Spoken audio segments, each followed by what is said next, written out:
Abigail, and this is my story. Please like and subscribe. I was born to one of the biggest rock stars in the country. My dad was super famous and was known as Richard, the king of rock. After my mom left him, Dad was always in the news for his dating life. He literally had a new girlfriend every month. Growing up, Dad gave me everything, except his attention.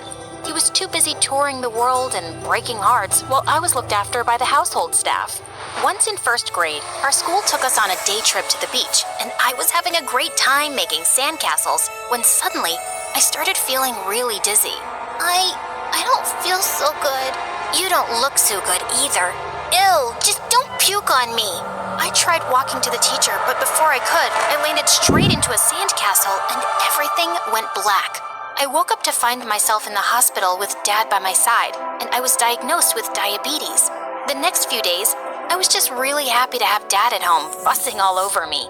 He was busy looking for a live-in nurse who'd make sure I took my meds properly while he was away. Too old, too grumpy. She looks lazy. Man, she's got a big nose.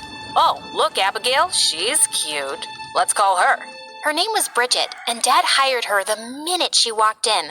Although I could tell that she was no good.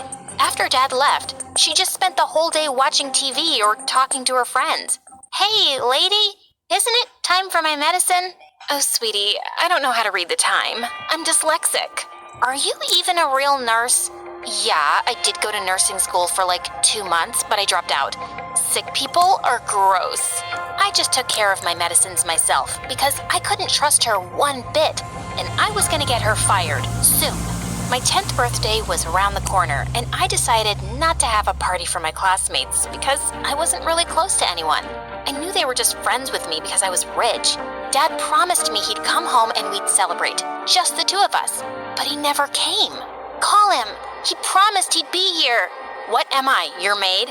And he's not gonna come now, so just eat something before you start feeling sick. Nuh-uh, you can't make me. I was beginning to feel dizzy, but I still refused to eat. Just then, a girl my age entered the room with a cupcake in her hand. Listen, you. This is my daughter, Percy. She just came from the village today. She'll celebrate your birthday with you, okay? I honestly didn't want to, but then the girl suddenly shoved the cupcake in my mouth. Yummy, isn't it? There are more downstairs. Whoever reaches there first gets to lick the frosting. After that day, Percy and I became best friends. Even though her mom sucked, I loved Percy and didn't want her to leave. So I never got Bridget fired. But when we were close to graduating high school, Percy dropped a bomb on me. She was going to Oxford University. That's freaking expensive. And without you, I'll fade into Bolivia. You mean oblivion? And I saved money from all my summer jobs. Plus, I got a student loan. Can you imagine? I'll be the first in my family to go to Oxford. It's like a dream come true. Oh, what if I come to Oxford too?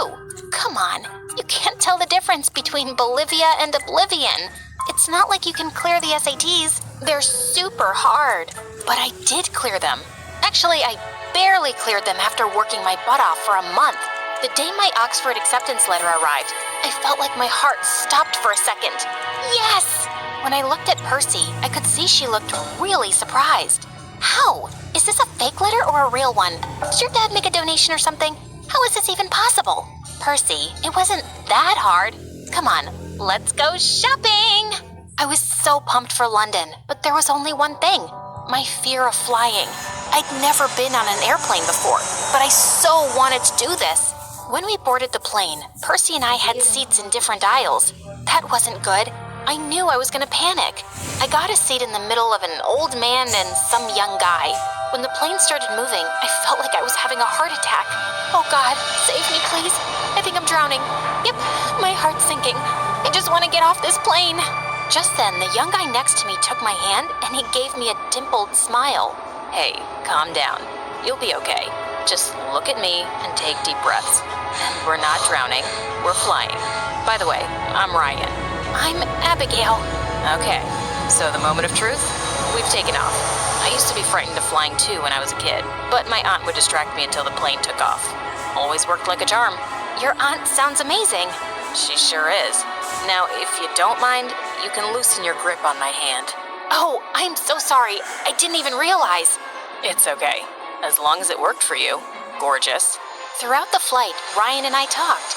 He told me about how his aunt had raised him after his parents had passed away, and it was her dream to see him succeed in life.